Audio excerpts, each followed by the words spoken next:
You know, history is full of these incredible stories of lost treasure. But this one is something special.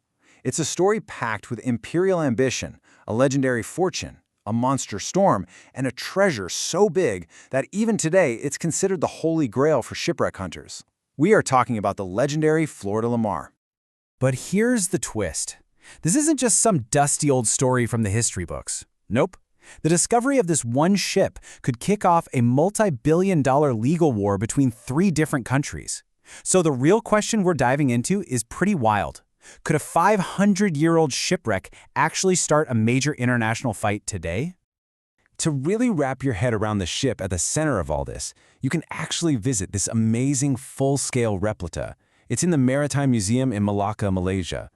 This is the Flor de la Mar, which means flower of the sea. Back in 1511, the real deal disappeared under the waves, taking a truly legendary treasure with it. And when we talk about treasure, the numbers here are just staggering. Based on what we know about the gold alone, and that's not even counting the jewels and everything else, the estimated value today is a cool $2.5 billion. That's billion with a B. So what was this ship exactly? Well, the Flor de la Mar was a 400-ton Portuguese carrack, which for its time was an absolute monster. It was built back in 1502, and to give you some perspective, it was almost twice the size of the ships that first made it to India. It was a true symbol of Portuguese power during the Age of Discovery. Now, to understand why a treasure that massive was on this one ship, we've got to go to the source. And our story really begins in what was at the time one of the most important cities on the entire planet, Malacca. Okay, so in the early 1500s, Malacca was the place to be. It was the critical choke point for all sea trade between China and India. If you wanted the most valuable stuff in the world, we're talking cloves, nutmeg, priceless porcelain, silks, it all had to pass through Malacca. It was a global crossroads for merchants from everywhere. And this wasn't just some busy port. It was a sprawling, cosmopolitan supercity. One Portuguese guy at the time said he heard as many as 84 different dialects being spoken in the streets. That incredible wealth and its strategic location, well, it put a giant target on Malacca's back for the ambitious Portuguese Empire. Right. When a city is that rich, it's bound to attract some unwanted attention. And that brings us to the man who would change its destiny forever. A ruthless, brilliant Portuguese conqueror named Afonso de Albuquerque. He didn't just see a trading post. He saw the key to controlling the entire Indian Ocean. I mean, just look at these numbers. The battle for Malacca was a total mismatch on paper. Albuquerque shows up with about 2,300 guys against the Sultan's army of 20,000. The Sultanate had tons of cannons and firearms, but the Portuguese, they had better ships, better tactics, and brutal discipline. And believe it or not, despite being outnumbered almost 10 to 1, the Portuguese won. After a really bloody and fierce battle, the city of Malacca fell. And as soon as it did, Albuquerque's men went straight for the prize, the incredible riches in the Sultan's palace and the city's treasury. And we're not just talking about chests of gold coins. The accounts from the time describe things that sound like they're straight out of a fantasy novel. Get this, 4 life-sized sitting lions made of solid gold, and a table covered in jewels that belonged to the queen. This was the personal fortune of a ruler at the very center of global trade. So Albuquerque got his prize. He conquered one of the world's richest cities and grabbed a treasure that was beyond imagination. All he had to do now was get it back to the King of Portugal. Easy, right? Well, that's exactly when his luck ran out. Okay, this part is absolutely critical to the story, the condition of the Flor de la Mar itself. By 1511, this ship was 9 years old. Now that might not sound ancient, but on the dangerous India route, ships were only expected to last about 4 years tops. This ship had lived a long, hard life, full of rough voyages, long repairs, and non-stop military action.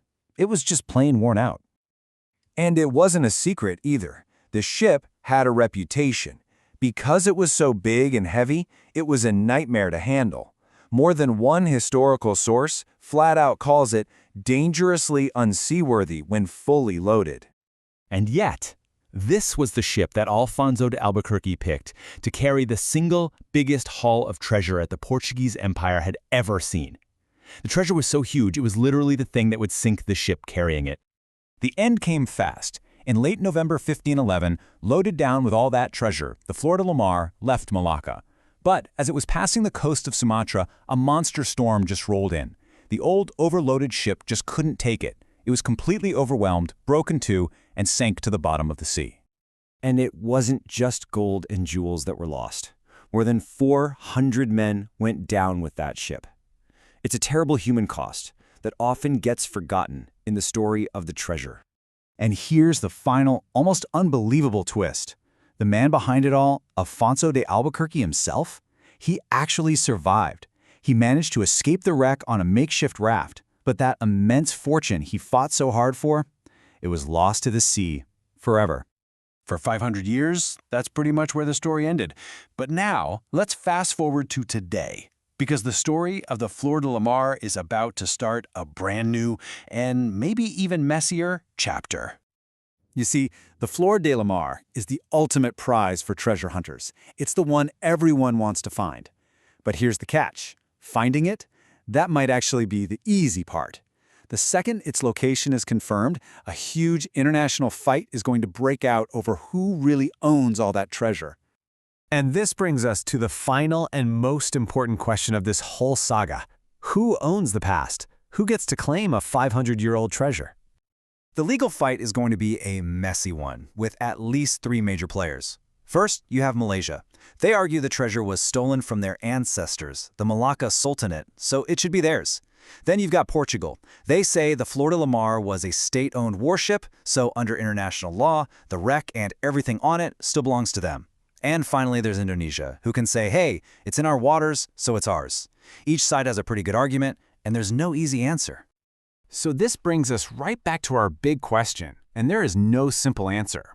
When the Flor de la Mar is finally found, what is it that's actually been discovered? Is it a priceless piece of history that belongs to a country? Or is it the evidence of a 500-year-old crime, stolen goods that need to be returned? How we answer that question is going to set the stage for years to come.